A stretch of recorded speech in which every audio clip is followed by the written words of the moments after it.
गाना हमार बड़ा देवी गीत पे बाजे रहा कि चुनरिया पिया हो चुनरिया पिया अले ले जाए कि चुनरिया पिया। यहाँ पे दो राइटर महान राइटर भी हमारे साथ हैं बानी लोग बानी हमने के पवन बाबा और इनकी कीर्तिमान को हम सब नहीं भूल पाएंगे जो इन्होंने किया हमारे लिए। इस धरती पे अगर हम कुछ बोल भी रहे तो इनका बहुत बड़ा योगदान है इस धरती के लिए। तो मैं चाहता हूं कि जोरदार ताली बाजे हमारे चाचा के लिए। I love you.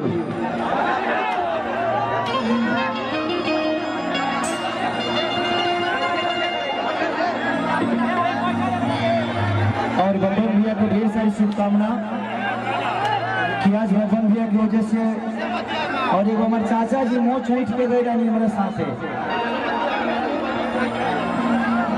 वहाँ के ऊर्जा देख के उम्र में भी लागल कि ना वो धरती बांध के जाए के चाहिए और यही से विदेश छोड़ के हम आ गए नहीं रिवा सबसे प्यार करे खातिर।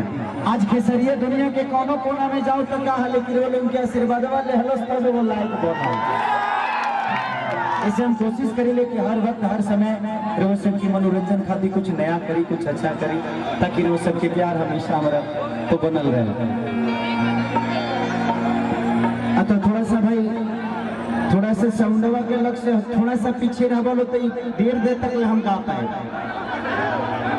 बोलो हवा से हाँ तो ये तो गलत बात ये संभव नहीं है। जो संभव है तो उन्हें कहो भाई जीवन भाई लागत जीवन राम जी है ना।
सबसे ज्यादा दया राम वचन भगवान भैया।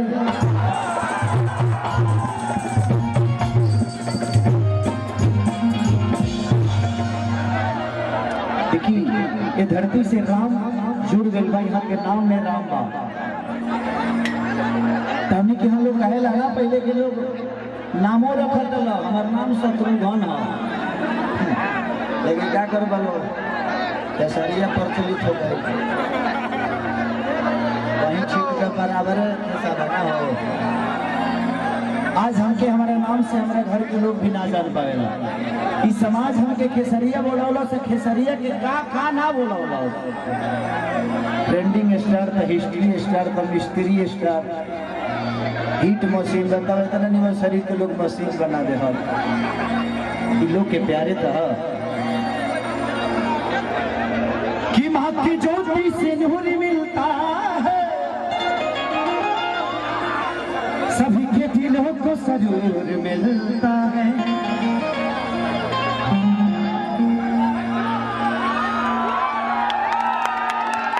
चाचा हमारे शूटिंग होते है छठ के, तो हम चाचा काफी देर ले वेट करनी हमारे बबन भैया रानी यहाँ के साथ बहुत सारा लोग रहे, बड़ा प्यार मिलल। यहाँ से मिलने के बाद हमके लागल कि वो पिता के आशीर्वाद हमके मिल गई, और हम यहाँ के जब गले लगनी तो बुझाई कि हमार बिछड़ल बाप मिल गए बड़े। तो हम कहनी कि जाई जैसा हमार वादा बा कि कोशिश करे, चाहे हमारे कितनों के नुकसान हो जाई, हमके लागत है कि हमरा और वो के नुकसान से ज्यादा इस जगह के प्यार और मोहब्बत और वो सबके आशीर्वाद बा। इनसे जे पैसा तो इंसान रोजो कमा सकेला, लेकिन मोहब्बत और प्यार और आशीर्वाद रोज ना कमाला। और दुनिया में खेसारी के एक एक बाप नहीं खान, ऐसा नहीं सन हमरा लागत है कि करोड़ों बाप बड़े जेकरा आशीर्वाद के चिंता हमेशा खेसरिया के रहेला, और कोशिश करी लेकिन उन्हीं के आशीर्वाद हमेशा हमके मिलत है।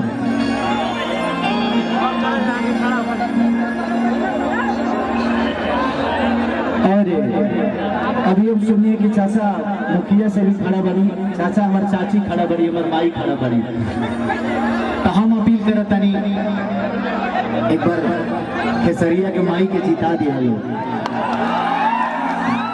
कि राजनीतिक मंच ना है, लेकिन इमोशन बा अपना परिवार से जुड़ल बा, आदमी बात के बोलला सा, लेकिन क्या जरूरत है लोग अतना हम माला पहन लेनी, हमरा लागत है कि इतना गाला में माला आ ना पाए, लेकिन आप लोग समझ लीजिएगा कि खेसरिया आने के माला पैदा डाला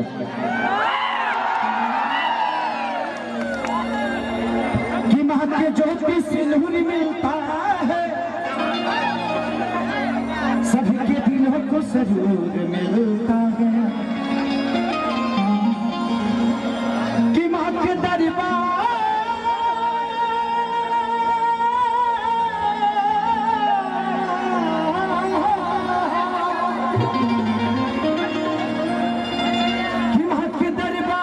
में जो जाए खाली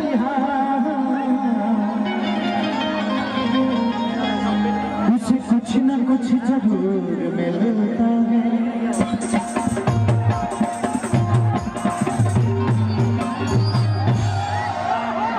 सोना भजन लिखे हैं अखिलेश कश्यप जी, जो कि 2 रुपया हो 2 रुपया गोरी तोरी चुनरी बाझल को। बाबा की बहुत सारा गाना हिट बा, सब धीरे धीरे वो सब प्यार आशीर्वाद के बदले सुना।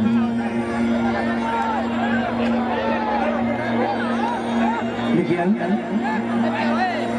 एगो भजन माई के जो हमारे समझ लीजिए कि हमारे खातिर आरती है,